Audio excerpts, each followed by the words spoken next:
Il 2025 si è aperto con la notizia del rincaro del pedaggio autostradale per la tratta della A27 Venezia-Belluno che dal 1 gennaio costa 9,20 €, più 1,80% l'incremento stabilito da Autostrade per l'Italia che la concessionaria ha giustificato con l'inflazione e i costi di manutenzione delle infrastrutture.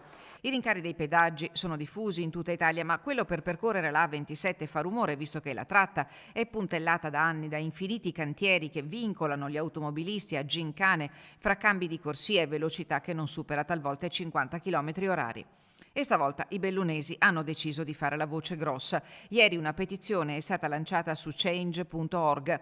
Nonostante il servizio limitato, il pedaggio è un costo ingiusto per una viabilità compromessa, dicono i promotori che chiedono l'esenzione del pedaggio nei tratti interessati dai cantieri, maggiore trasparenza sui tempi e le modalità dei lavori, un piano concreto per ridurre l'impatto sulla comunità.